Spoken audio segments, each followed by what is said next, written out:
Hello Kapil. Hello Deepanshu. Hello Amit ji. Hi hi Amit भैया, hi हाय कपिल भैया, कैसे हैं आप दोनों? बहुत बढ़िया। तो थैंक यू। अब इंडिया का स्क्वाड डिक्लेयर हो गया है पहले दो टेस्ट मैचेस के लिए। इंग्लैंड के साथ टेस्ट सीरीज स्टार्ट होने वाली है। तो सबसे पहले तो हम उस स्क्वाड पे नजर डालते हैं कि क्या स्क्वाड सेलेक्टर्स ने चूज किया है। इस बार 18 मेंबर्स का स्क्वाड चूज किया गया है। ये स्क्वाड है पहले दो टेस्ट मैचेस के लिए। रोहित शर्मा, शुभम गिल, मयंक अग्रवाल तीन ओपनर्स रहेंगे। मिडिल ऑर्डर के लिए चूज किया गया है पुजारा, कोहली, रहाणे, पंत, साहा दो विकेट कीपर्स है। हार्दिक पांड्या की वापसी हुई है। केएल राहुल है। और फास्ट बॉलर्स में जसप्रीत बुमराह, ईशांत शर्मा, मोहम्मद सिराज, श्रद्धल ठाकुर। और स्पिनर्स में आर अश्विन, कुलदीप यादव, वॉशिंगटन सुंदर और अक्षर पटेल। ये टेस्ट स्क्वाड है। तो सबसे पहले तो मैं आपसे जानना चाहूंगा, आप दोनों से। कपिल जी, आप पहले बताएं कि आप इस स्क्वाड से कितना सहमत है। कोई चेंजेस जो आप चाहते हैं कि किसी प्लेयर की जगह कोई और प्लेयर होता तो बेटर रहता।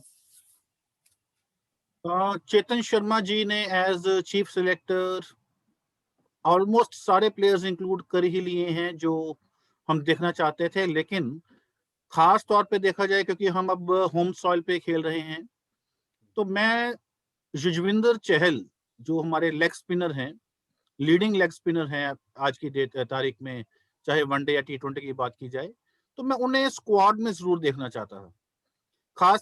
खास करके जैसे ये अगर स्टैंड बाई में राहुल चहर को उन्होंने रखा है जो मुंबई इंडियंस की तरफ से लेग स्पिन करते हैं, तो इसका मतलब कहीं ना कहीं इनके सिलेक्टर्स के माइंड में सोच लेग स्पिनर की है। तो मुझे ये समझ नहीं आया कि जब अगर राहुल चहर को आप स्टैंड बाय में चाहे रख रहे हैं एज लेग स्पिनर, तो युजवेंद्र चहल को मेन स्क्वाड में रखना चाहिए था। उसका कारण वही है कि मेरा ये मानना है, जितना मैंने अभी तक क्रिकेट देखी है, समझी है, कि लेग स्पिनर हमेशा एक विकेट टेकिंग ऑप्शन है किसी भी फॉर्मेट में, चाहे वनडे हो, T20 हो, टेस्ट हो। और युजवेंद्र चहल इंटेलिजेंट बॉलर हैं, लूप देते हैं, हवा देते हैं, बॉल को फ्लाइट करवाते हैं, डरते नहीं हैं। हमें ऐसे बॉलर टेस्ट मैच में चाहिए, खासकर इंग्लैंड, क्योंकि ये इंग्लिश मैन है, ये लेग स्पिनर्स को उतना अच्छा नहीं खेलते, उतना अच्छा रीड नहीं करते हाथ से बॉल, उनके पास जो वेरिएशंस हैं। तो युजवेंद्र चहल को मैं देखना चाहता था। बाकी स्क्वाड मैं आपकी बात से पूरी तरह सहमत हूं, क्योंकि हम देखें रविंद्र जडेजा स्क्वाड में नहीं है, तो अब आर अश्विनी है जिन्हें हम कह सकते हैं एक प्रूवन स्पिनर। इसके अलावा अब कुलदीप यादव है, तो वो उनका कॉन्फिडेंस लगता नहीं उतना अच्छा होगा। 2 साल से उनको मौका भी नहीं मिला है और इतना कुछ खास उन्होंने किया भी नहीं। आईपीएल में भी नहीं खेले, डोमेस्टिक क्रिकेट में भी नहीं, और जहां भी टूर्स में भी गए हैं तो वो बैठे ही रहे हैं, उनको मौका नहीं मिला। और इसके अलावा फिर सुंदर को लिया है, अक्षर पटेल, तो ये भी कोई प्रूवन नहीं है, इतना कॉन्फिडेंस नहीं जताते कि हमें ये, इनको देखना पड़ेगा कि कितना अच्छा ये करते हैं। तो इसमें अगर एक लेग स्पिनर भी लेते तो बहुत अच्छा रहता। पर आप फिर किसकी जगह लेना चाहेंगे? स्क्वाड में से किसको बाहर रखते अगर चहल को लेते? देखो, देखो ऐसा है, अक्षर पटेल को अभी मैंने रिसेंटली जो हमारा दुबई में हुआ IPL, no doubt Delhi Capitals की तरफ से उन्होंने बहुत अच्छा किया। जहां जहां उन्हें मौका मिला, पहले पावर प्ले में भी अच्छी बॉलिंग की, उन्होंने विकेटें ली, एंड में भी उन्होंने रन्स रोक के विकेटें ली, और जहां हिटिंग की बात हुई, छक्के भी लगाए, मैच भी जिताए, मैच विनिंग पारियां भी खेली, चाहे वो छोटी थी लेकिन असरदार थी। लेकिन हाँ, मैंने उन्हें 3 डे या 4 डे मैच में नहीं देखा अभी। तो अक्षर पटेल का मैं श्योर नहीं हूँ लॉन्गर फॉर्मेट में, और उनकी वेरिएशंस का मैं, क्योंकि T20 में वेरिएशन ज्यादा मुझे दिखी नहीं उनकी बॉलिंग में। तो टेस्ट मैच में पेशेंस होती है, वेरिएशंस चाहिए होती हैं। तो मैं अक्षर पटेल की जगह युजवेंद्र चहल को रखना चाहता इस स्क्वाड। हाँ, ये आप सही कह रहे हैं, क्योंकि हम देखें जो हमारे स्पिनर्स भी है, तो अश्विन ऑफ स्पिनर है, सुंदर भी ऑफ स्पिनर हो गए, और कुलदीप भी जो बॉल फेंकते हैं तो वो चाइना मैन बॉलर है। उनकी जो मेन डिलीवरी है वो टप्पा पड़ के अंदर ही आती है। और उधर से अक्षर पटेल है, तो वो बहुत ज्यादा स्पिन कराते नहीं है, थोड़ा वो बाउंस उनको मिलता है, और उनकी लगभग सीधी या हल्की सी बाहर जाती है। तो कोई ऐसा बॉलर नहीं है कि जो ज्यादा बॉल को बाहर टर्न कराए, तो एक वैरायटी की कमी हो जाती है। तो दीपू, आपका क्या व्यू है कि आप इस स्क्वाड में कोई अगर चेंज करना चाहते, किसी प्लेयर को आपके अकॉर्डिंग होना चाहिए था, तो वो किसकी जगह आप रखते? मुझे वैसे एक प्लेयर की डिसअपॉइंटमेंट हुई कि एक बहुत ही कम उसको टाइम दिया गया ऑस्ट्रेलिया में, सिर्फ एक टेस्ट मैच दिया गया और उसके बेसिस पे जहां तक कि मुझे लगता है कि उसको टीम में नहीं लिया गया, वो है पृथ्वी शॉ। तो स्क्वाड में उसको नहीं लिया गया, तो मुझे पृथ्वी शॉ। एक हाँ, मुझे एक चीज लगती है कि इंडिया में शायद उसको एक मौका देना चाहिए था ओके। कि मतलब अभी यंगस्टर है और फॉरेन कंडीशंस में वो नहीं अगर कर भी पाया, तो शायद अभी उसको ग्रूमिंग की जरूरत है और वो होम कंडीशन में एक टफ टीम के सामने अच्छा खेल पाता। और अगर मैं पृथ्वी शॉ को इंक्लूड करवा पाता तो मैं उसकी जगह, मैं अगर मुझे निकालने का मौका मिलता तो मैं ये जो इन्होंने 3 विकेट कीपर बैट्समैन लिए हैं, इनमें से मुझे ऐसा लगता है कि ये 3 जो कि केएल राहुल भी है, एक तरह से विकेट कीपिंग भी कर लेते हैं, और ऋषभ पंत भी हैं और रिजवान साहा भी हैं, तो मुझे लगता है कि 3-3 की एक साथ बहुत ज्यादा मतलब कोई फायदा नहीं होगा। 4 टेस्ट मैच में तीनों तो खिला नहीं पाएंगे ये लोग, तो शायद अगर ये एक क्योंकि मयंक अग्रवाल भी ऑस्ट्रेलिया में कुछ बहुत खास नहीं कर पाए, तो उनको चांस दिया गया है, मगर पृथ्वी शॉ को एक टेस्ट मैच के बेसिस पे यहाँ पे चांस नहीं मिला। वो मुझे थोड़ा सा लगता है कि वो एक इंक्लूजन होना चाहिए था। वो एक अच्छे अग्रेसिव यंगस्टर हैं, अग्रेसिव बैट्समैन है एज एन ओपनर। तो मेरे व्यूज ये है कि मैं भी यूजी चहल को डेफिनेटली टीम में रखना चाहता। इससे हमारे बॉलिंग अटैक में एक वैरायटी रहती, क्योंकि हमें इंग्लैंड को भी अगर हराना है तो 20 विकेटें हमें लेनी होगी, और वो 20 विकेटें भी हमें जल्दी लेनी होगी हर इनिंग में। ऐसा नहीं कि अगर इंग्लैंड भी 350-400 रन मारे, हम तब विकेटें ले रही है, तो हमारे बैट्समैन पे भी प्रेशर रहेगा, उनके भी जीतने का चांस रहेगा।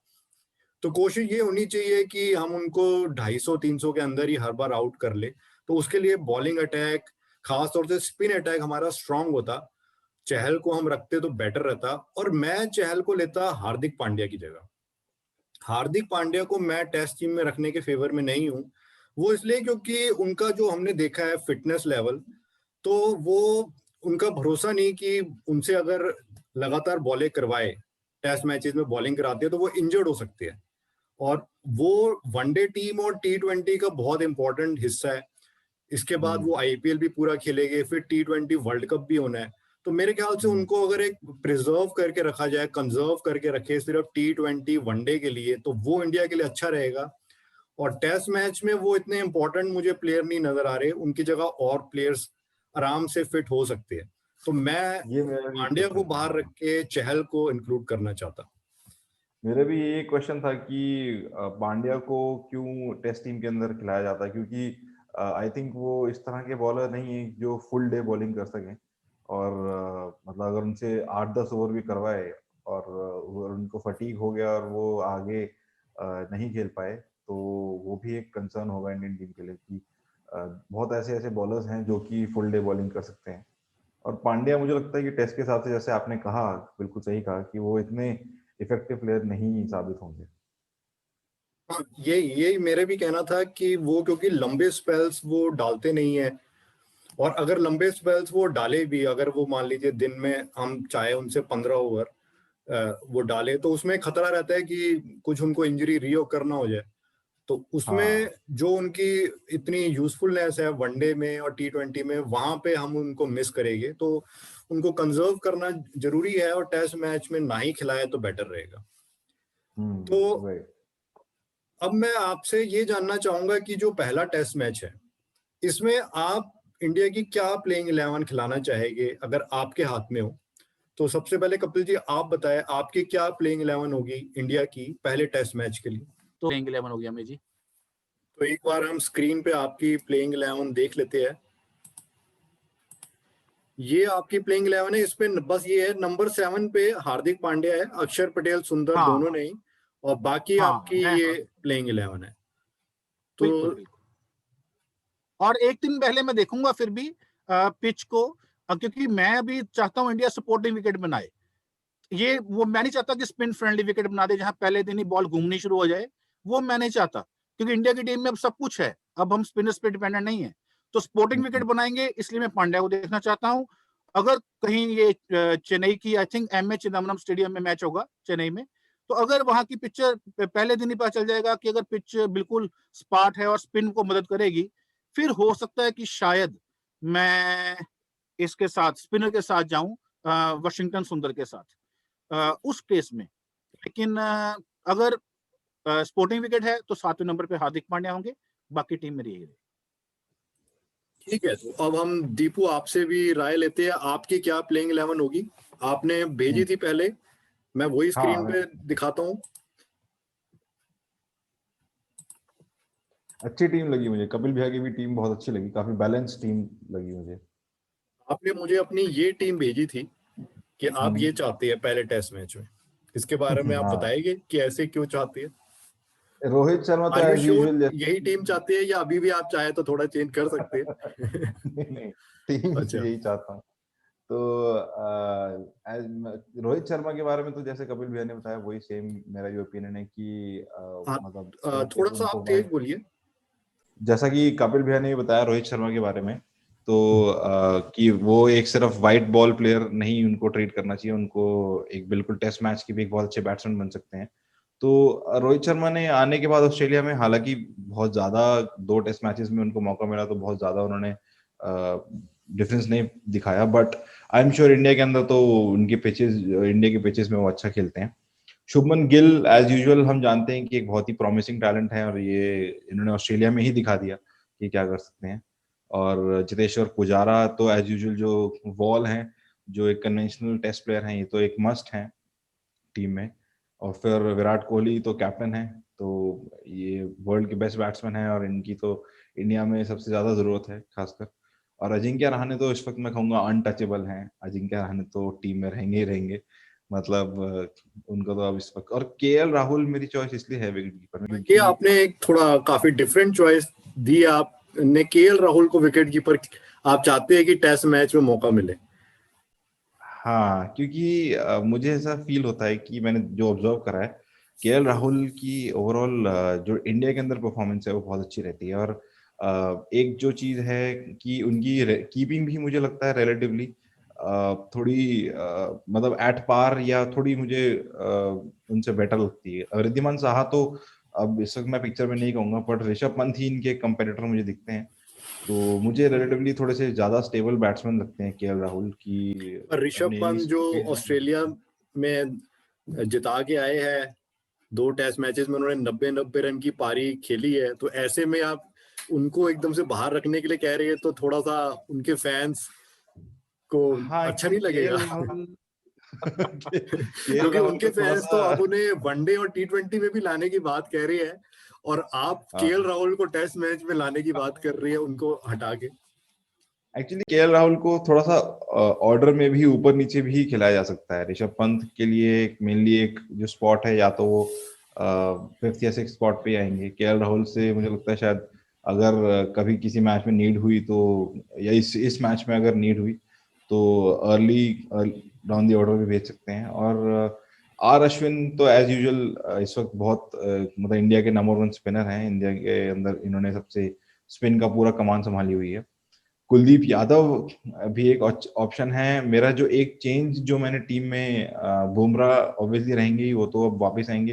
हालांकि मुझे पता नहीं कि ये भी इंजर्ड है, कितने नहीं, इनको। बुमराह फिट है, बिल्कुल बुमराह फिट है। हाँ, अब कंप्लीटली फिट इनकी रिपोर्ट आ गई है, बट वही है कि परफॉर्मेंस कैसी रहती है, क्योंकि लास्ट टेस्ट मैच जैसे इन्होंने नहीं खेला। मोहम्मद सिराज को मैंने ये चाहा है कि ये इंक्लूड हो, क्योंकि अब ये एक ब्रेमिंग टैलेंट की तरह कह सकते हैं कि अब इनको अगर इस वक्त चांसेस नहीं मिले तो मुझे लगता है कि ये सपाट हो जाएंगे, ये फ्लैट हो जाएंगे। अगर इनको अभी एक मतलब एक शॉर्पनर के अंदर घुस चुके हैं, और अब इनको जितना घुमाएंगे उतने शार्पन हो जाएंगे। अगर इनको अभी छोड़ दिया तो ये मतलब सपाट हो जाएंगे। तो इसलिए इनको खिलाना बहुत जरूरी है। बहुत अच्छा टैलेंट है, एक भूखा जैसे कह सकते हैं ना, कि he is hungry for cricket in success. And Ishant Sharma तो है ही। ईशांत शर्मा एक इस वक्त बहुत अच्छे इंडिया के पेस बॉलर हैं। तो ये मेरी टीम है जो मैं मानता हूँ कि आइडियल टीम मुझे लगती है जो होनी चाहिए, थोड़ी बैलेंस्ड हर तरह से। ओके, मैं आपको अपनी भी टीम बता देता हूँ। मेरे ओपनर्स शुभम गिल, रोहित शर्मा रहेंगे। मैं आपको स्क्रीन पे दिखा देता हूँ अपनी टीम।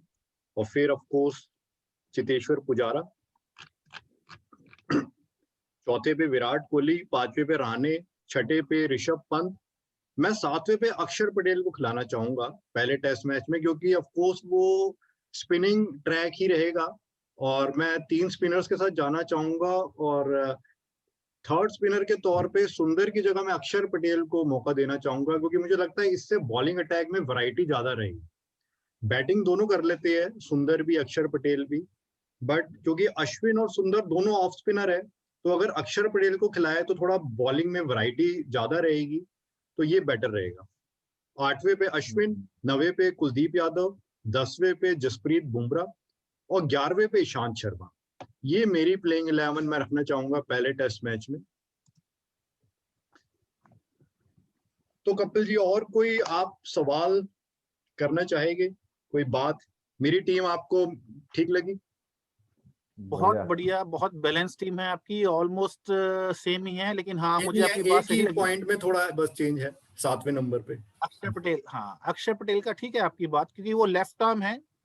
कुलदीप यादव अगर खेलते हैं वो भी लेफ्ट आर्म है जैसे हमें पता है, लेकिन एक रिस्ट स्पिनर है, एक फिंगर स्पिनर है, और अश्विन राइट हैंड है। तो इसमें एक चीज जो अमित जी, हम दोनों की टीम में हैं और दीपू जी हमसे किसी कारण सहमत नहीं है। जो हमारे विकेट कीपर, हम तो अमित जी की और मेरे विकेट कीपर ऋषभ पंत हैं, और दीपू जी चाहते हैं राहुल KL राहुल को विकेट कीपर। तो एक मौका मिलना हमारा चाहिए, एक वो ही लॉजिक चाहती है। दूसरा, हाँ नहीं, दूसरा लॉजिक हमारा ये भी है उसमें, नो डाउट, जब रिसेंट इम्पैक्ट हमने डिस्कस किए, अगर आप पूरी हम तीनों की देखें ना, जो हम तीनों ने प्रपोज की है प्लेइंग 11 इंडिया की, सारे बैट्समैन राइट हैंडर हैं, तो हमें वैरायटी भी चाहिए लेफ्ट हैंडर बैट्समैन। नहीं तो क्या होता है कि बॉलर जो है ना, उसको लाइन लेंथ पकड़ लेता है, सारे राइट हैंडर हैं, टप्पा एक जगह डालना है, तो बीच में जब लेफ्ट हैंडर आता है ना, तो उसको भी अपनी एंगल चेंज करना, फील्ड प्लेसिंग चेंज करनी, कैप्टन को भी सोचना पड़ता है, रोटेशन और स्ट्राइक हो रही है, कभी लेफ्ट हैंडर आ गया, कभी राइट हैंडर आ गया, और पंत ऐसे हैं जो विकेट पे खड़े रहेंगे तो वो रोटेशन स्ट्राइक तो करते रहेंगे या चौके छक्के भी लगाते रहेंगे। तो एक तो जो रूट ये सोचते रहेंगे इनको बांधा कैसे जाए चौके से, दूसरा लेफ्ट हैंडर है, बॉलर्स को भी सोचना पड़ेगा, तो उस हिसाब से भी लेफ्ट हैंडर में चाहिए सारे राइट हैंडर्स में। ये भी एक लॉजिक था। जो 4 मैचों की सीरीज है, आपने कुछ सोचा है कि आपके अकॉर्डिंग इसका क्या रिजल्ट हो सकता है, किसके फेवर में, और क्या रिजल्ट रहेगा? जैसे हम कहते हैं 3-1, थोड़ी सी अभी अमित जी अर्ली कॉल है, क्योंकि मैं अभी आपने सोचा नहीं इस बारे में? हाँ मैं चाहता हूँ एक बार हम जब, नहीं सोच लिया हुआ है मैंने, लेकिन अभी पता है क्या, क्योंकि हम जैसे आज इंडिया की प्लेइंग 11 की है ना, तो जब हम अगले किसी और वीडियो में इंग्लैंड की प्लेइंग 11 करेंगे, अपना गैस नहीं 1-to-1 मैन मार्किंग करेंगे। अभी आप अपना अंदाजा नहीं बताना चाहिए। देखो मेरा तो क्लियर है, अभी मैं आपको चलो आइडिया देता हूं कि हम आईसीसी टेस्ट चैंपियनशिप का फाइनल खेल रहे हैं, इसी से आपको अंदाजा हो जाएगा कि मेरा रिजल्ट क्या होने वाला है। लेकिन मैं अभी जब इंग्लैंड की जब प्लेइंग 11 डिस्कस करेंगे ना, तो मैं आपको बताऊंगा कि मैं रिजल्ट क्या कह रहा हूं और क्यों कह रहा हूं। अभी तो एक तरफा पिक्चर देखी है ना हमने, इंग्लैंड का जब देखेंगे तो मैं बताऊंगा। और कुछ बात आप कहना चाहे या पूछना चाहे वीडियो के एंड में? मेरी तरफ से प्रेडिक्शन एक चीज देना चाहूंगा 2-1 की इंडिया के फेवर में। 2-1 इन फेवर ऑफ इंडिया। अच्छा जी, चलो दीपांशु जी मेरी भी फिर नोट कर लें, अगर आपने प्रेडिक्शन दे ही दी है तो अगर 4-0 नहीं तो 3-0 in favour of India. England draw करवा लेगी कोई एक मैच, क्योंकि तीसरा मैच पिंक बॉल है अहमदाबाद वाला, एक पिंक बॉल हमने रखा है अहमदाबाद में, जो तीसरा मैच होगा, तो इंग्लैंड एक मैच ड्रॉ करा पाएगी। लेकिन डिटेल में हम डिस्कस करेंगे जब इंग्लैंड का अगर हम स्क्वाड डिस्कस करेंगे। तो फिलहाल अगर 4-0 नहीं तो 3-0 इन फेवर ऑफ इंडिया की तरफ से 3-0। चलिए, मैं अपनी प्रेडिक्शन अभी नहीं दूंगा, मैं इसको बाद में दूंगा अपने सेपरेट वीडियो में अपने चैनल की तरफ से। अभी तो मैंने आप दोनों से जानना चाहा आपकी प्रेडिक्शन। तो और कोई सवाल आप पूछना चाहे या बात कहना चाहे? एक सवाल है अमित जी मेरा, अमित जी मेरा एक सवाल है यहाँ, बड़ी हार्ड फॉट सीरीज खेला है इंडिया ऑस्ट्रेलिया में, इतना लंबा टूर, इतनी इंजरीज, इतनी दिक्कतें एक के बाद एक, हम शुरू करें वनडे से, फिर T20, फिर टेस्ट मैच, इतना एब्जॉर्बिंग, इतनी प्रेशर मीडिया का, क्राउड का, हर तरफ से, विराट कोहली वापस आ गए, सारे सर्कमस्टांसेस इंडिया के अगेंस्ट, फिर भी इतना बढ़िया करके आए, hats off to the team. अब आपको लगता है मेंटली इतना ड्रेन होने के बाद एक एक प्लेयर इतना मेंटली ड्रेन होने के बाद इतनी सीरीज जिसपे पूरी दुनिया बात कर रही है, सारी दुनिया देख रही थी ये सीरीज, क्राउड का प्रेशर, सब तरफ से प्रेशर, उसके बाद इंग्लैंड भी वर्ल्ड की टॉप 3 या 4 टीम्स में आती है जो ब्रांड ऑफ क्रिकेट वो खेल रहे हैं। तो एक दो हैवीवेट चैंपियंस इंडिया ऑस्ट्रेलिया खेल के आए हैं, अब ये फिर हैवीवेट चैंपियंस की सीरीज होने वाली है, India England. England light team नहीं है, ये भी हैवीवेट है। तो आपको लगता है मेंटली इंडियन जो प्लेयर्स हैं हमारे, वो उस फटीग से निकल चुके हैं ताकि फ्रेश इनके साथ खेल पाए, या इन्हें थोड़ी रेस्ट देके, mental rest not physical, mental rest देके थोड़ा सा गैप डाल सकते थे इंग्लैंड के साथ? मुझे बस ये लगता है कि मेंटली फटीग ना हो हमारे प्लेयर्स ज्यादा। नहीं, मैं आपकी बात से सहमत हूँ कि गैप होता और तो अच्छा रहता, बट वो क्या है कि अब इसके बाद इन्होंने आईपीएल भी कराना है अप्रैल में, तो वो भी डेट्स पहले से तय हो गई है, तो इसलिए अब इस सीरीज को भी कराना है, फिर इंग्लैंड के साथ T20 वनडे की सीरीज भी करनी है, तो एक हम कह सकते हैं कि जबरदस्ती एक शेड्यूल फिट भी करना है। तो ये तो प्लेयर्स के लिए थोड़ा जाब्ती तो है। आप तो सिर्फ मेंटली कह रहे हैं, मेरे अकॉर्डिंग तो फिजिकल थकान भी है, तो उसमें उसके बाद आप इंटरनेशनल लेवल पे खेल रहे हैं तो इसको ही वर्कआउट करना होगा। बल्कि मैं तो यही चाहता हूँ कि थोड़ा आईपीएल को हम कम अहमियत दे, प्लेयर्स जो मेन प्लेयर्स है वो पैसे को छोड़ के आईपीएल को स्किप कर दे, ना खेले, बट बहुत अहमियत दी जा रही है कि नहीं वो भी खेलना जरूरी है, तो वो सबकी अपनी अपनी राय है। तो आप और मेरे जैसे क्रिकेट प्रेमी है ना, हम ही बात करेंगे इसके बाद, यार आईपीएल का चार्म अलग ही है। मैं तो पर्सनली ये चाहता हूँ कि जैसे विराट कोहली, रोहित शर्मा, इनको चाहिए आईपीएल छोड़ दे, पैसे तो वैसे भी ये बहुत अच्छे कमा रहे हैं विज्ञापनों से और उससे, तो वो पूरा एक रेस्ट मिल जाता है 1.5-2 महीने का, और वो अपने इंडिया के साथ खेलते हुए अपना उसको पूरा जान लगाए। रहाणे ने कैप्टेंसी करके विराट कोहली के लिए जो मुसीबतें खड़ी कर दी हैं, आप भूलिए मत, तो विराट कोहली आईपीएल मिस करना अफोर्ड नहीं कर सकते। वो तो यही सोच रहे होंगे इस टाइम कि आरसीबी को कैसे चैंपियन बनाना है, अपनी कैप्टेंसी का लोहा मनवाना है उन्होंने अब। आरसीबी वैसे अब तो मिड ऑफ द ईयर में इंडिया इंग्लैंड भी जा रही है शायद, जो जहाँ की मैंने देखा शायद अगस्त में या जुलाई में इंडिया इंग्लैंड के दौर पे भी जा रही है। तो फिर से एक ही साल के अंदर दो बायलैटरल सीरीज सेम टीम्स की, तो ये भी मुझे लगता है कि थोड़ा अननेसेसरी था शेड्यूल में फिट करना। उसके बाद T20 वर्ल्ड कप भी है। हाँ, T20 वर्ल्ड कप भी है, राइट। चलिए फिर हम आज की डिस्कशन यहाँ पे खत्म करते हैं, ठीक है। सो लेट्स हाँ जी, ओके, बाय टू। बस एक चीज, हाँ कही, हाँ बस एक चीज मैं कहना चाहता था यहाँ पे, ये जो मैं एक खुश हुआ हूँ, एक जो हमारा बैकअप स्क्वाड रखा है ना इन्होंने, उसमें ईश्वरन प्लेयर है एक, इन्हें मैंने खेलते देखा था, ये ओपनिंग बैट्समैन है, और मुझे लगता है कि ये फ्यूचर में अगर ग्रूम किया जाए अच्छे टेस्ट ओपनर बनेंगे ईश्वरन। अभिमन्यु ईश्वरन है शायद इनका पूरा नाम। इनका मैंने भी देखा है, रणजी ट्रॉफी में काफी रन मारे हैं। हाँ, ये मुझे अच्छा लगा कि इनको एटलीस्ट बल्कि जब शुभम गिल को मौका दिया गया तो शुभम गिल के साथ कंपटीशन था ईश्वरन का कि किसको मौका मिलेगा, बट गिल का नाम थोड़ा ज्यादा था तो गिल को मौका मिल गया, ईश्वरन का नाम कम था, कोई जानता नहीं है। स्क्वाड में रखा है इसलिए मैं खुश हूँ, कम से कम स्क्वाड में रखा है, ये खुशी है मुझे। ओके देन फ्रेंड्स, आज की डिस्कशन हम यहाँ खत्म करते हैं। Okay viewers, thank you for inviting and thank you thank you Amit ji, thank you Deepu ji, thank you. Okay bye bye.